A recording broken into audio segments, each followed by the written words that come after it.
If you are at all embarrassed or feel any sort of shame for believing in Jesus Christ, you need to watch this video, because we're going to talk today very briefly about how there should be no shame whatsoever about having a belief in Jesus Christ. There should be no embarrassment.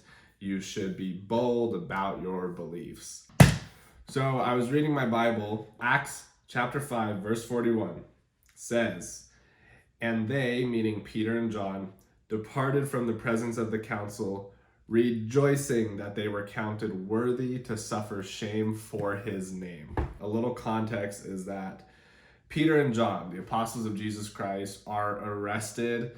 They are spit upon and mocked and slapped in the face in front of a bunch of people. Super embarrassing stuff, and it's because of what they're preaching. But as they leave, they rejoice. They're stoked. They're so happy about it because they were counted worthy to suffer shame for his name.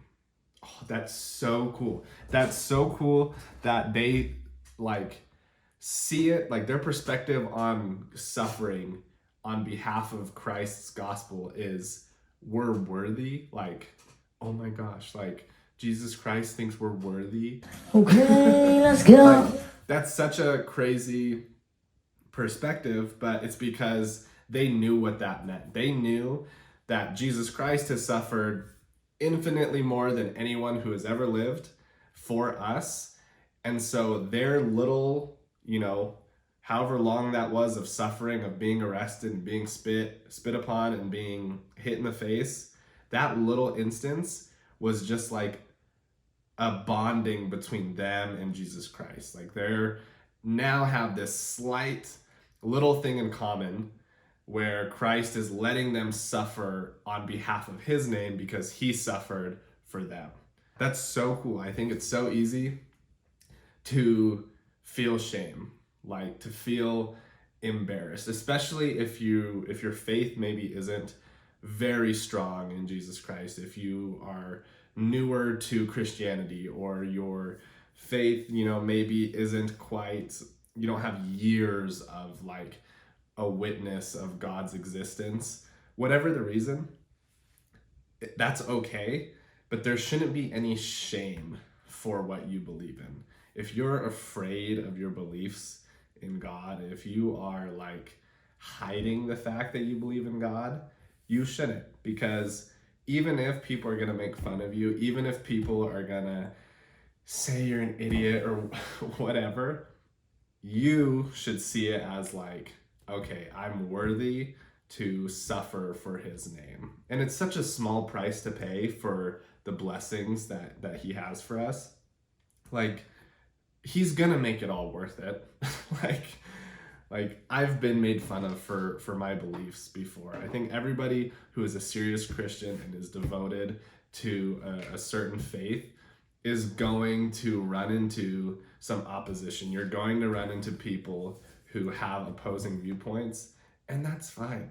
There's no problem with that. I prefer talking with people from opposing viewpoints because it's an opportunity to learn from each other, and I know I have so much to learn, and I'm grateful, and seeing other people's perspectives in life is awesome. And it's very rare that people are gonna berate me for what I believe in, but it happens. I have had rocks thrown at me for preaching the gospel. Literal rocks thrown at me for going about testifying of Jesus Christ.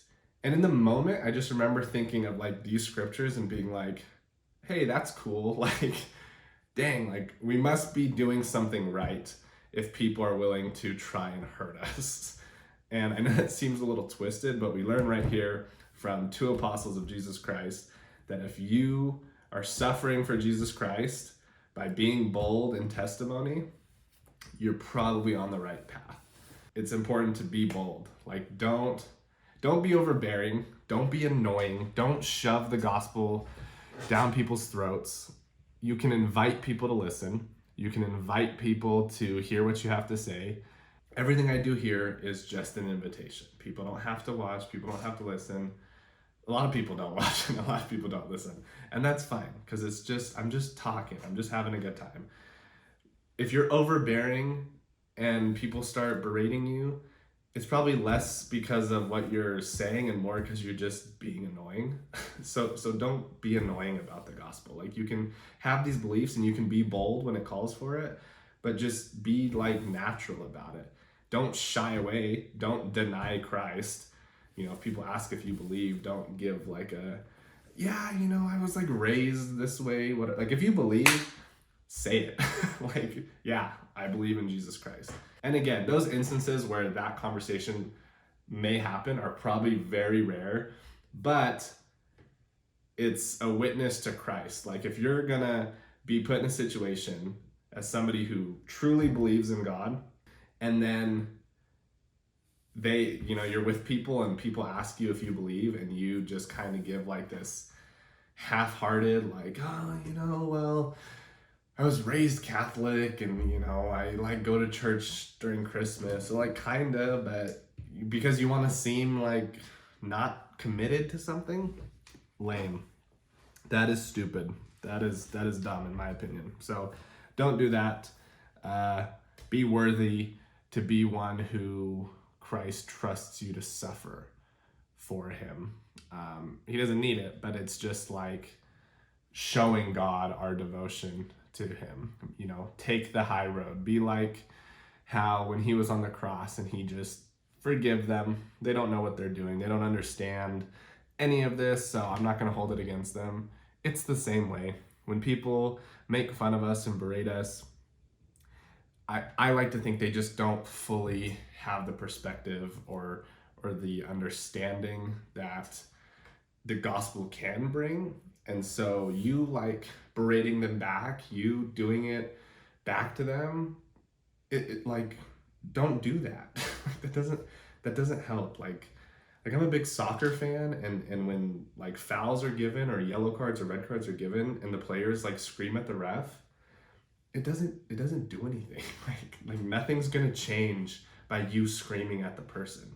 So just accept it. Like, if you're being, made fun of for your belief in God, you making fun of somebody back just like further shows that you haven't learned the Beatitudes. You haven't learned like Christ's teaching, where when he says, if they smite you on the left cheek, turn the other one and let them smite you again. Like, there might be some figurativeness to that, but I believe there's also literalness to that. Like, should you ever be punched in the face, verbally, emotionally, spiritually, by somebody, if you punch somebody back, you're not representing Jesus Christ. That's not what he would do. And I know that's so hard. That's like a huge ask, because that goes against everything. It goes against our pride and our ego. But that's what life's for. It's a testing ground. It's an opportunity to like try and learn and like exercise these spiritual muscles to grow and change and become better. And so again, all it is an invitation. Try and live your life in such a way where you learn to not be ashamed of your beliefs. If there's anything to not be ashamed of, it's the gospel. It is cool.